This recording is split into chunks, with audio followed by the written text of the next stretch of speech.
Halo para trader, kembali lagi di analisa harian kita hari terakhir di tahun 2024, Selasa 31 Desember ya. Kemarin kita cuan lumayan ya, karena gue di sini dapat berhasil ngambil di 2627 sesuai dengan garis. Lalu di sini gue kena stop loss dan di daerah bawah gue mencoba untuk buy lagi dan sekarang posisi cuan lagi. Oke. So, sekarang kita akan berada di mana? Masih berada di dalam area sideways ya. Tidak akan berubah terlalu jauh, namun di sini sudah ada pembalikan dari bearish-nya. Dan di akhir tahun biasanya ini akan ada manipulasi market yang lumayan drastis. Jadi bisa naik drastis, bisa turun drastis ya. Jadi cukup harus hati-hati karena pergerakannya ya cukup barbar gitu ya. Karena konon kabarnya akhir tahun itu adalah apa ya istilahnya ya, pada ngerebutin MC-nya orang-orang gitu ya, broker ya. Jadi dia mengincar kayak misalnya nih stop loss-nya di sini kalau untuk yang buy, untuk yang sell mungkin ada di area sini gitu ya. Jadi dia malah sengaja menyentuh area-area seperti itu. Tapi kita kembali ke teknikal. Mau bagaimanapun market tidak akan terlalu jatuh terlalu bawah gitu ya. Kalaupun jatuh misalnya ke daerah nih ya, support paling bawahnya kan 2585. Ya dia kalau mau ngambil stop loss yang orang-orang yang buy mungkin di 2580 gitu kan, 2580 mungkin. Begitu juga kalau misalnya ngambil orang-orang yang seller ya di daerah-daerah mana dia mungkin akan menyentuh dan akan langsung balik. Oke, itu yang biasa terjadi, tapi ini di 1 jamnya terlalu jauh sih semuanya sih.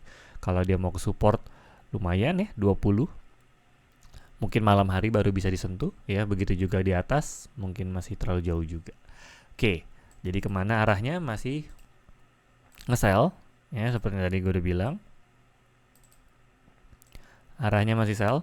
Jadi ada kemungkinan gue akan cari sell di daerah 2615 ya, sekitaran lah ya.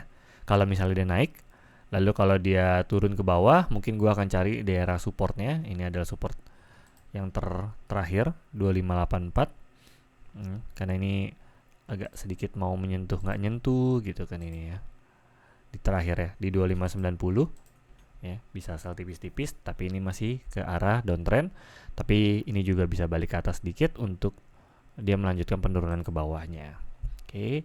Nah, tapi kalau misalnya nanti garis ini tembus ya, bisa tidak menutup kemungkinan dia bisa naik ke atas. Ingat di akhir tahun cukup berbahaya ya, karena ya mereka pada pengen mencari ya, karena tarik garis seperti ini kan juga diketahui para broker gitu ya. Konon kabarnya banyak yang meninggal di 31 Desember. Jadi anjuran gue kalau misalnya kalian ragu mendingan out dari market, tapi kalau sudah keburu open posisi, kalau searah salam cuan, kalau tidak mending langsung saja out dari market tanpa ada ragu, cut loss saja ya. Oke, di 31 Desember terakhir adakah ya China 8:30 tapi netral. Lalu Euro, Jerman Bank Holiday, sudah liburan mereka ya. Indonesia tidak.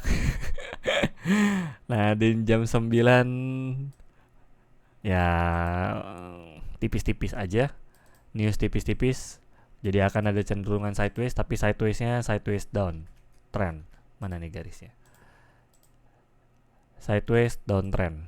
Oke, akan sideways tapi sideways-nya lebih ke arah downtrend tipis-tipis karena di hari terakhir ya tidak ada news yang terlalu besar, lalu di tanggal 1 juga libur.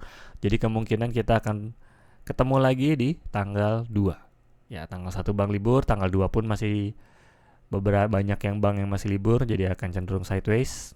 Oke. So, sampai jumpa di tahun baru, di tahun depan 2025. Semoga tahun ini banyak teman-teman yang cuan dari channel ini, banyak yang sudah mulai terbuka kalau misalnya trading itu tidak selalu cuan, ada kalanya kita harus cut loss, ada kalanya kita akan cuan, lalu cuman di akhir bulan atau di akhir tahun kita tinggal hitung berapa total cuan kita, berapa total pip yang kita berhasil dapatkan, dan berapa total pip yang kita cut loss ya. Cuan tidak trading tidak selamanya cuan, kadang kalanya kita harus cut loss. Hanya itu saja pesan terakhir ya. Oke, segitu saja. Salam cuan dan selamat liburan di akhir tahun.